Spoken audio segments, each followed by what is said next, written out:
bakunzi ba radio umurage twongeye kubasuhuza nimugira amahoro y'Imana.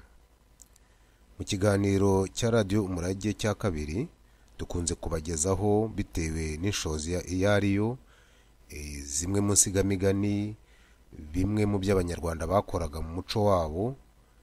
Ni muri urwo rwego rero uyu munsi twabateguriye indi nsigamigani.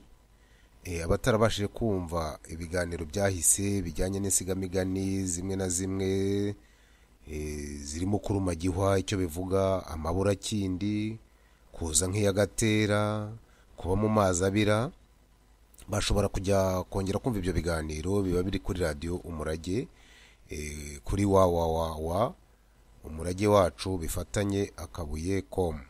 Uhageze ushobora kongera kumva ibiganiro byahise.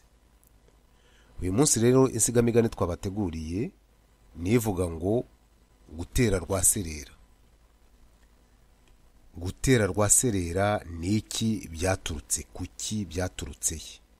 Nkuko kunze kubivuga kandi sinjye mbivuga njyenyine, ibyo narabisanze. Umunyarwanda niwe wabivuze ati iyo udasize umwana usiga umugani.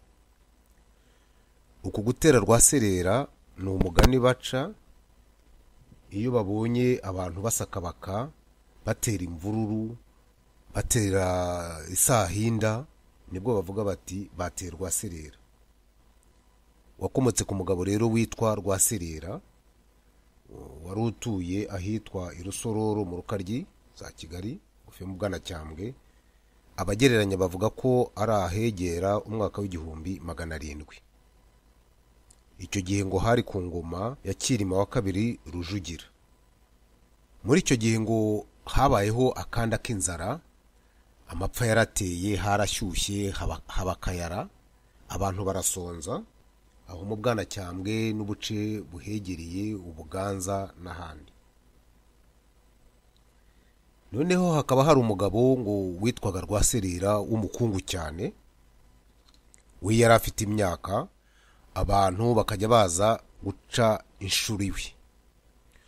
Guca inshuro ni ukujya gukorera umuntu akaguhemba, akenshi aguhemba imyaka. Uretse ko muri iki gihe tugezemo hari abakoresha iryo jambo bavuga ko bagiye guca inshuro nk'iyo bagiye ku kazi, cyangwa bakavuga ko bagiye gupagasa iyo bagiye gukora akazi. Ariko ubundi guca inshuro ni ukujya gukorera umuntu akazi akanaka akaguhemba imyaka. Iyo yaguhembaga ibishyimbo habaga hari ikibo iki n'iki, bavuga bati umurimo yakoze urangana n'inshuro z'ikibo iki n'iki. Niba ari amasaka ari buguhembe habaga hari urutete bari bugeremo, umurimo wakoze bakawugereranya n'inshuro zingana n'intete izi n'izi.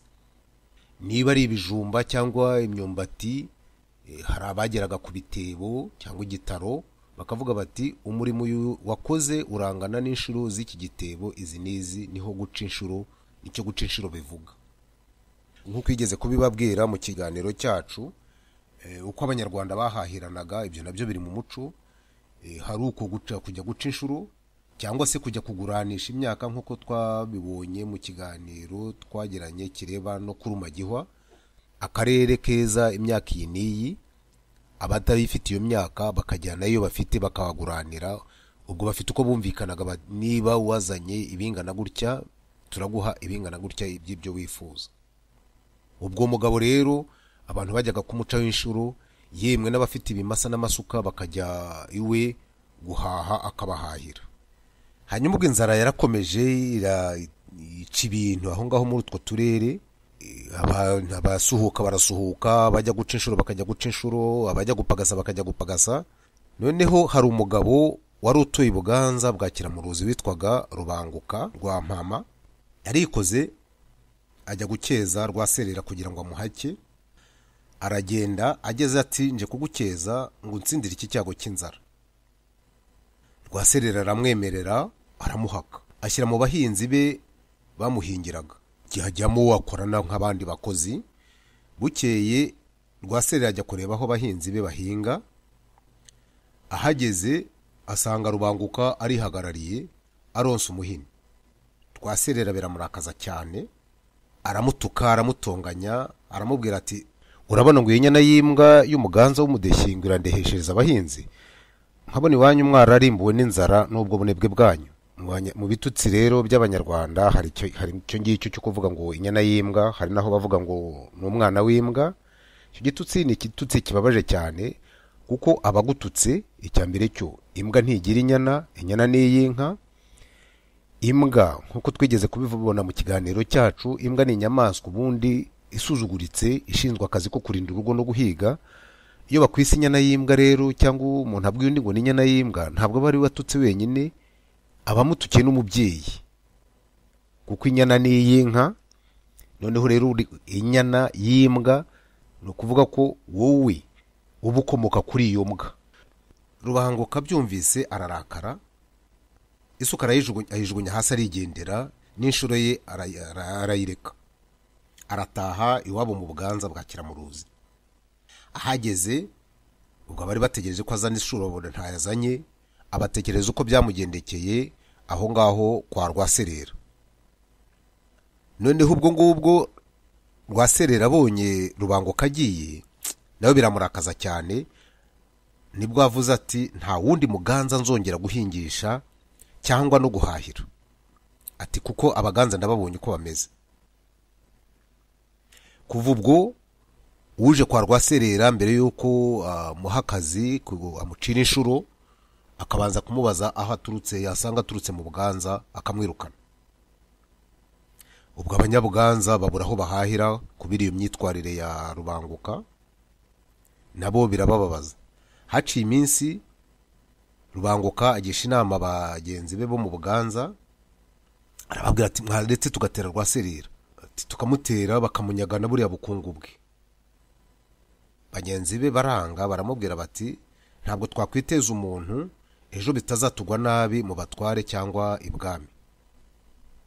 Inzara ibarembeje, bageze aho baremera bati tuzamuteraho kugira ngo nibashaka bazatwiceho kugira ngo twicwe n'inzara. Nuko ubwo bajya umugambi, bugorobye bafata inzira, barikora baraboneza n'iya Rusororo ijoro ryose. Umuseke wa mbere utambitse, bavuza induru ndende, bati umwami yatanze Rwaserera, umwami yatanze Rwaserera. Rubanda bakangukira hejuru, abanyenzara bose babyumvise baratanguranwa no kwa Rwaserera, mbese igihugu cyose kirashika n'isahenda gitera Rwaserera, baramusakiza, baramusahura, ibyo yari afite byose barabijyana, urugo rwe baruha inkongi.